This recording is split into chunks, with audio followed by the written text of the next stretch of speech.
Yes, mga idol. Ito na, isa na naman problema mga idol. Itong Hyundai Accent. Ayan o.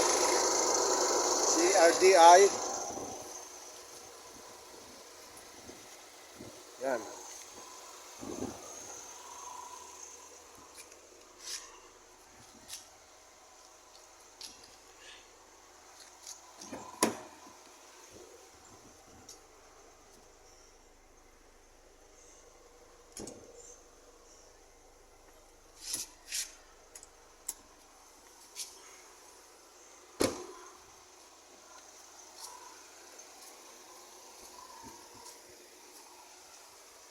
Yes, mga idol.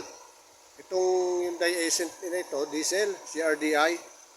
Bale, ang complaint dito, hindi siya lumalamig. So, nakita natin, hindi gumagana yung kanyang ECB valve. So, ayan siya. Napalitan na siya ng ECB valve at ngayon ay kinakargahan na natin siya ng Freon.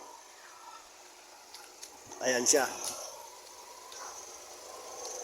Yan ang Freon, mga idol. Ayan siya. Nakasalpak yung Freon tank. Maandar siya. Under test running. So, malamig na. Okay na. Wow, suabe ang lamig. Suabe.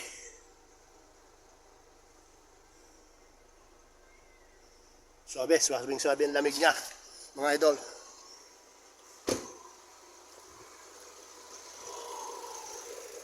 Hello! So, inoobserbahan siya. Maandar siya. May nakasalpak na Freon. Okay ang lamig niya. Okay.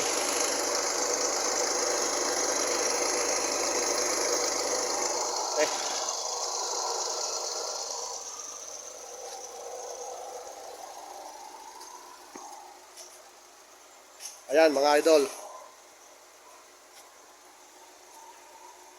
Alam mo mga idol, ang paggagawa ng isang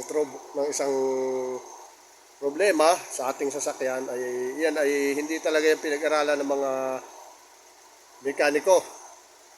So sa school tinuturo lang ang basic, pero yung iba katulad ng iba-ibang brand ng sasakyan, yan ay may kanya-kanyang design. So, nasa technician niya kung magagawa niya o hindi. Kaya, ito, first time natin ginawa itong Hyundai Accent. Yan siya. Nagkaigi naman siya, mga idol. Ayan na nga siya. Malamig na siya. So, under observation, okay na siya, mga idol. Obserbahan na lang natin kung ano,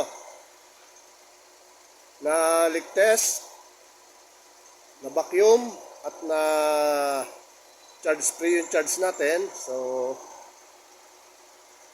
yun na nga, under observation.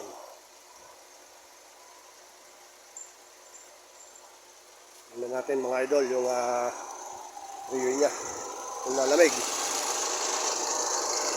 Ayan, malamig siya, okay. Yung lamig niya.